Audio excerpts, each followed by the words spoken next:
آدم علیہ السلام کو پیدا کرنے کی تخلیق کی باری آئی، اللہ تبارک و تعالیٰ نے فرشتوں کو حکم دیا کہ جاؤ زمین کے ہر کونے سے مٹی لے کے آؤ۔ فرشتے گئے، پوری دنیا میں گئے، وہاں سے ہر قسم کی مٹی لائی، اللہ تعالیٰ کے سامنے رکھی گئی۔ رب عزت جلال نے حکم دیا کہ اب اس مٹی کو مختلف پانیوں کے اندر بویا جائے، گوندا جائے۔ پھر جنت کے مختلف پانیوں میں اس مٹی کو گوندا گیا۔ جب مٹی کو گوندا گیا تو یہ گارا بن گئی۔ گارا بننے کے بعد اللہ تعالیٰ نے اس مٹی کو اپنی حالت پہ چھوڑ دیا، اور مٹی کی حالت ایسی بن گئی جس آٹے کو گوندا جائے وہ جس ہاتھ میں چپک جاتا ہے، ایسی یہ مٹی بھی ہاتھ میں چپک رہی تھی۔ اللہ تعالیٰ نے اس کو اسی حالت میں چھوڑ دیا، اور یہ گارا پھر کالا بن گیا اور اس میں بو آنے لگی۔ پھر اللہ تبارک و تعالیٰ نے انسانی شکل کا پتلا بنایا، آدم علیہ السلام کا، اسے پتلا بنا کے اسے چھوڑ دیا، اور وہ پتلا جو تازی مٹی کا بنا تھا وہ پھر خشک ہو گئی، مٹی سوکھ گئی۔ جب یہ پتلا سوکھ گیا تو اس وقت جب اس کے اندر سے ہوا گزرتی تھی تو سیٹی بجنے کی آواز آتی، چیخنے بجنے کی آواز آتی۔ اس کے بعد اللہ تبارک و تعالیٰ نے جب انسانی پتلا بنایا، آدم علیہ السلام کہاں بنائے گئے، کس جگہ پہ بنائے گئے؟ علماء نے لکھا ہے کہ مکے اور طائف کے بیچ میں ایک جگہ ہے جس کا نام ہے نعمان۔ مکے اور طائف کے بیچ میں اس جگہ پر آدم علیہ السلام کی مٹی کو رکھا گیا، اور یہی اس کی صورت بنائی گئی، پتلا بنایا گیا، اور اس کے بعد اس پتلے کو جنت میں لے جایا گیا۔ وہاں حضرت آدم علیہ السلام کی پھر روح پھونکی گئی۔ روح پھونکنے سے پہلے علماء نے لکھا ہے کہ 40 سال تک آدم علیہ السلام کا پتلا ایسے پڑا ہوا جنت میں، 40 سال تک۔ اور 40 سالوں میں یہ جو شیطان تھا، ابلیس تھا، فرشتوں کا سردار تھا، یہ بار بار جب ادھر سے گزرتا تو آدم علیہ السلام کے پتلے کو دیکھ کے حیران ہو جاتا، اور وہ کہتا یار یہ کیا چیز ہے، یہ کیا اللہ تعالیٰ نے بنایا ہے؟ پھر اس کے پیٹ کی طرف دیکھتا تو پیٹ آدم علیہ السلام کا خالی تھا۔ پھر وہ ابلیس کہتا یہ انسان کبھی بھی اپنا پیٹ نہیں بھر سکے گا، شہوت سے، بھوک سے، پیاس سے، غصے سے کبھی اس کا پیٹ نہیں بھرے گا، مطلب کہ ہر حرکت ہی کرے گا۔ وہ فرشتوں کا استاد، اسے ہر چیز کا معلوم تھا، علم تھا، اور پھر فرشتوں سے جا کے کہتا یہ کیا اللہ تعالیٰ نے بنایا ہے؟ اگر مجھے اللہ تعالیٰ نے اجازت دی تو اس کے میں ٹکڑے ٹکڑے کر دوں گا، ختم کر دوں گا، اسے تباہ کر دوں گا۔ وہ اسی دن سے اس کا دشمن بن گیا۔ اللہ تعالیٰ نے آدم علیہ السلام کے اس پتلے میں روح پھونکی۔ روح پھونکنے کے بعد اللہ تبارک و تعالیٰ نے آدم علیہ السلام کی پشت پر ہاتھ پھیرا۔ ایک روایت میں ہے کہ سیدھے کندھے پر اللہ تعالیٰ نے ہاتھ پھیرا تو اس سے سفید اولاد نکلی، سفید اولاد، اور الٹے کندھے پہ اللہ تعالیٰ نے ہاتھ پھیرا تو کالی اولاد نکلی، کوئی نہیں طرح۔ اللہ تعالیٰ نے فرمایا یہ جو اولاد ہوگی، آدم علیہ السلام نے فرمایا یہ جو اولاد ہوگی یہ جنتی ہے، اور یہ جو تمہاری اولاد ہوگی کوئی نہیں کی طرح ہے، یہ جہنمی ہے۔ اور پھر ایک روایت میں یہ کہ اللہ تعالیٰ نے آدم علیہ السلام کی پشت سے جب ہاتھ پھیرا تو آپ کی جتنی بھی اولاد تھی قیامت تک آنے والی ان کی روح کو باہر نکالا، آدم علیہ السلام کے سامنے رکھا۔ آدم علیہ السلام نے بولا یہ کیا ہے؟ کہا یہ آپ کی اولاد ہے جو آپ کے بعد آپ کی پشت سے نکلے گی۔ پھر دیکھا کہ وہاں اسی جتنی بھی ارواح ہیں ان کے اندر ایک روح تھی جو بڑی حسین، جمیل، خوبصورت تھی۔ آدم علیہ السلام نے اللہ تبارک و تعالیٰ کی بارگاہ میں عرض کیا، بولا یہ کون ہے؟ کہا یہ حضرت داؤد علیہ السلام ہے، آپ کی اولاد میں سے ہوگی، نبی ہوگے، رسول ہوگے۔ اللہ تبارک و تعالیٰ نے آدم علیہ السلام کو اسی طرح تکلیم کیا اور پھر جنت میں چھوڑ دیا۔ جنت میں چھوڑنے کے بعد پھر اللہ تبارک و تعالیٰ نے دیکھا کہ آدم علیہ السلام اکیلا پن محسوس کر رہے، کوئی ساتھ ہے ہی نہیں، اکیلے ہی انسان ہے، پریشان ہو رہے۔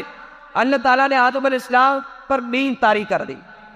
اسی نیند کے وقفے کے دوران اللہ تعالیٰ نے آدم علیہ السلام کی پسلی کو باہر نکالا، پسلی کو باہر نکالا اور اسے حضرت ہوا کو پیدا کیا اور اس پسلی کی جگہ پہ گوشت رکھ دیا۔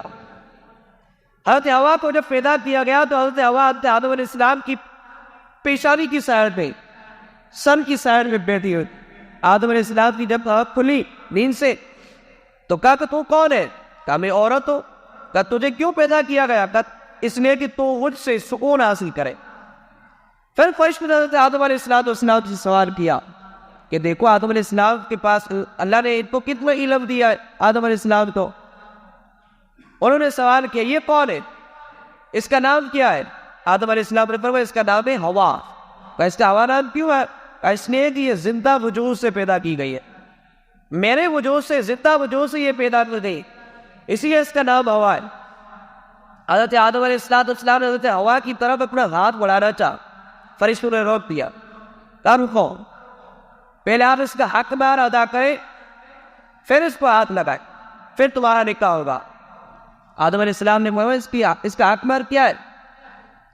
فرشتوں نے کہا اس کا حق بار یہ ہے کہ تم ہمارے نبی، ہمارے سردار حضرت محمد مصطفیٰ صلی اللہ تعالی علیہ وسلم پر 3 مرتبہ یا 10 مرتبہ درود پاک پڑھو، یہ تمہارا حق بار ہے۔ آدم علیہ السلام نے درود پاک پڑھا، ان کا حق پر ادا ہو گیا، نکاح ہو گیا۔ یہ اس دور میں تھا، ایسا ہے پھر پتہ ہے کہ میں ایک بارہ پڑھ کے اپنی بیوی کو حق بار دے رہا ہوں اور یہی کام نہیں ہے، نہیں، یہ آدم علیہ السلام کے دور میں تھا، آج کے دور میں نہیں ہے۔ اس امت کے قوانین اور شریعت الگ ہے۔ آدم علیہ السلام حضرت ہوا اکٹھے رہنے لگے اور وہاں اللہ تبارک و تعالیٰ نے فرشتوں کو حکم دیا تھا سجدہ کرنے کا، تو سب نے سجدہ کیا۔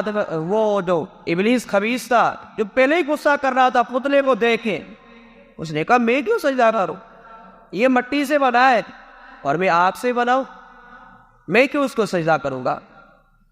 بہرحال اللہ تعالیٰ نے اسے نکال دیا، فرمایا تم مردود ہے، نکل جا۔ آدم علیہ السلام کو اس نے سجدہ نہیں کیا، اللہ تعالیٰ نے انہیں اپنے دربار سے بھی نکال دیا، جنت سے بھی نکال دیا۔ حضرت ہوا کو حضرت آدم کو حکم دیا کہ آپ دونوں جنت میں رہیں، ایک فلاں درخت ہے اس درخت کے قریب نہیں جانا، باقی جو چاہو کھاؤ پیو تمہاری مرضی ہے، صرف فلاں درخت کے قریب نہیں جانا۔ اور اس سے پہلے اللہ تعالیٰ نے انہیں خبردار کیا تھا دیکھو شیطان تمہارا دشمن ہے، تمہیں ورگلائے گا، وسوسے ڈالے گا، تم اس درخت کے قریب آنے دے گا، لیکن تم ان سے بچنا۔ قرآن کی دوسری سورت میں اس کا ذکر موجود ہے کہ اللہ تبارک و تعالیٰ نے آدم علیہ السلام کو سختی سے منع کیا تھا، اور جب شیطان کو پتہ چل گیا کہ آدم علیہ السلام کی وجہ سے میں جنت سے نکل گیا، اللہ کی دربار سے نکل گیا، دھتکارا گیا ہوں، اور اللہ نے آدم علیہ السلام کو ایک درخت کھانے سے منع بھی کیا ہے، تو اس کو موقع مل گیا، کہا اب میں اس کو بھی نہیں چھوڑوں گا، اپنا بدلہ لوں گا۔ قرآن کریم فرقان امین میں ارشاد فرمایا فَأَزَلَّهُمَ الشَّيْطَانُ عَنْهَا، پھر شیطان نے انہیں گمراہ کر دیا، بلا دیا، فَأَخْرَجَهُمَا مِمَّا كَانَا فِيهِ، پھر اللہ تعالیٰ نے ان دونوں کو نکال دیا اس سے جس پہ وہ رہ رہے تھے، یعنی جنت سے نکال دیا۔ وَقُلْنَا اهْبِطُوا بَعْضُكُمْ لِبَعْضٍ عَدُوٌّ، اور ہم نے کہا تھا نیچے اتر جاؤ زمین پہ، تمہارے بعض کے دشمن بن جائیں گے، تمہاری اولاد ایک دوسرے کی دشمن بن جائے گی، شیطان تمہارا دشمن ہے۔ اب یہ حکم، سوال یہ ہے کہ پھر یہ شیطان جنت میں گیا کیسے جب اللہ تعالیٰ نے ان کو نکال دیا؟ تو پھر دوبارہ جنت پہ کیسے پہنچا آدم علیہ السلام کو ورگلانے کے لیے کہ فلاں درخت کھاؤ؟ جب اللہ نے نکال دیا تو کیسے گیا ادھر؟ اچھا مفسرین اس حوالے سے کافی وضاحت لکھی ہے۔ علماء نے یہ لکھا ہے کہ اس کی پہلی وجہ یہ ہے کہ شاید آدم علیہ السلام جنت کے دروازے کے قریب ہوئے، شیطان باہر بیٹھا ہوا تھا، ادھر سے وسوسہ ڈال دیا جنت کے باہر سے۔ اس کی وجہ ہے کہ یہ بھی ہو سکتی ہے کہ علماء نے لکھا ہے کہ اللہ نے شیطان کو بڑی طاقت دی تھی، وہ زمین سے ہو کے زمین کے اندر سے ہی جادو کے ذریعے، سحر کے ذریعے آدم علیہ السلام کو کوئی نہ کوئی وسوسہ ڈال دیا اس نے۔ تیسری وجہ علماء نے مفسرین نے یہ لکھی ہے کہ ایک سانپ تھا جو اس شیطان کو جنت میں لے گیا تھا، اس کے بارے میں پھر کچھ کتابوں میں کچھ الگ انداز سے بھی لکھا ہے کہ ایک مرتبہ یہ شیطان باہر بیٹھا ہوا تھا جنت کے باہر، مور باہر نکلا، شیطان کو دیکھا، شیطان نے 300 سال تک شیطان جنت کے باہر بیٹھا تھا کہ کہیں موقع ملے تو جنت میں جاؤ۔ جب مور باہر نکلا 300 سال کے بعد تو شیطان اسے دیکھ لیا، اسے بلایا، کہا کون ہو؟ کہا میں مور ہوں، جنت میں رہتا ہوں۔ اس مور نے کہا تو کون ہے؟ کہا میں عالم قربیات کا ایک فرشتہ ہوں اور بڑی اللہ کی عبادت کرتا ہوں، ہر وقت اللہ کی عبادت میں مشغول ہوں، ایک لمحہ بھی میں اللہ کی عبادت سے غفلت میں نہیں گزارا۔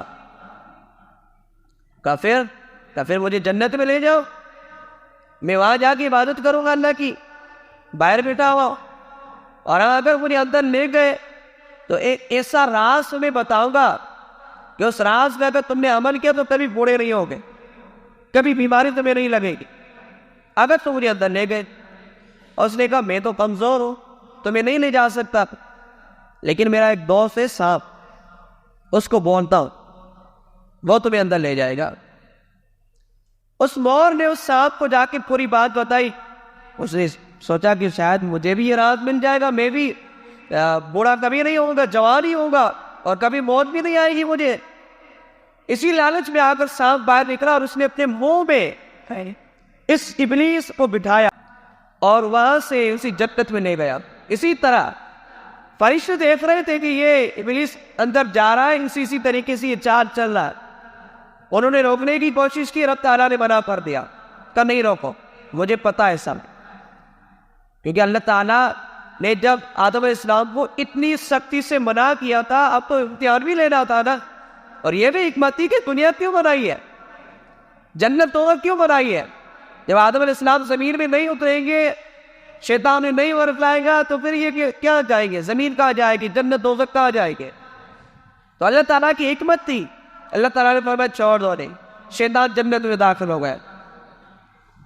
حضرت حوا حضرت آدم دونوں اکٹھے کھڑے تھے، شیطان وہاں پہنچا، اس نے کہا میں تمہیں ایک مشورہ دیتا ہوں، فلاں درخت ہے اگر تم کھا لو تو تم بھی کبھی بیمار نہیں ہوگے، کبھی تمہیں موت نہیں آئے گی، اور ہمیشہ جنت میں ہی رہو گے، کبھی باہر نہیں نکلو۔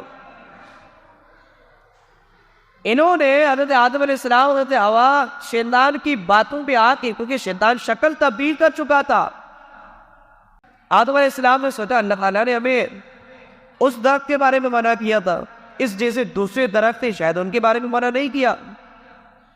انہوں نے یہ سوچ کے دوسرے درخت تھے، اسی جنس کے دوسرے درخت سے وہ پھل کھا لیا جس سے اللہ تعالیٰ نے انہیں منع فرمایا تھا۔ حالانکہ اللہ تعالیٰ نے یہ فرمایا تھا کہ اس درخت جیسے اس کی جنس کے جتنے بھی درخت تھے ان سب سے نہیں کھانا، لیکن آدم علیہ السلام نے سوچا شاید صرف اس درخت سے منع کیا، دوسرے سے منع نہیں کیا، تو آپ نے دوسرے سے کھا لیا۔ جیسے ہی انہوں نے وہ پھل کھایا، حضرت حوا حضرت آدم دونوں کی ستر کھل گئے، جنتی لباس نیچے گر گیا، دونوں ننگے ہو گئے۔ اللہ تبارک و تعالیٰ نے آدم علیہ السلام سے فرمایا اب تمہاری جگہ ادھر نہیں ہے، فَأَخْرَجَهُمَا، اب دونوں نکل جاؤ، زمین میں جاؤ۔ شیطان کو کہا تو بھی نکل جاؤ، آج کے بعد تیرا آسمان پہ آنا بند۔ حضرت حوا کو حضرت آدم کو زمین پہ اتارا گیا اور جدہ میں حضرت حوا کو اتارا گیا، حضرت آدم علیہ السلام کو ہندوستان میں اتارا گیا، اور وہاں سے پھر کافی وقت کے بعد حضرت آدم علیہ السلام جب حضرت حوا کو تلاش کرتے رہے، آخر حج کا ٹائم آیا، آپ مکے چلے گئے، تو وہاں عرفات کے میدان میں عرفات کے دن حضرت آدم نے حضرت حوا کو پہچان لیا، ان دونوں کی ملاقات ہوئی، آپس میں بات چیت ہوئی، کیونکہ جنت کے اندر تو دوسری حالت تھی، دنیا میں آنے کے بعد دوسری حالت ہو گئی تھی، ایک دوسرے کو شروع میں نہیں پہچان سکے، جب بات چیت شروع کی انہوں نے اور ایک دوسرے کا تعارف پیش کیا، ایک دوسرے کو انہوں نے پہچان لیا، اسی وجہ سے اس دن کا نام ہے عرفات، پہچان والا دن، اور اس جگہ کا نام ہے عرفات، کیونکہ اسی جگہ پہ ان کی پہچان ہوئی تھی۔ اور یہ عرفات اور عرفہ نام رکھے اس لیے گئے کہ آدم علیہ السلام حضرت حوا کی اس دن پہچان ہوئی تھی ایک دوسرے سے۔ اسی طرح حضرت آدم علیہ السلام کو پھر زمین میں بھیجا گیا۔ تو یہ تھی ہماری آج کی کہانی، امید کرتا ہوں آپ کو پسند آئی ہوگی۔ کامنٹ سیکشن میں اپنی رائے کا ضرور اظہار کیجیے گا۔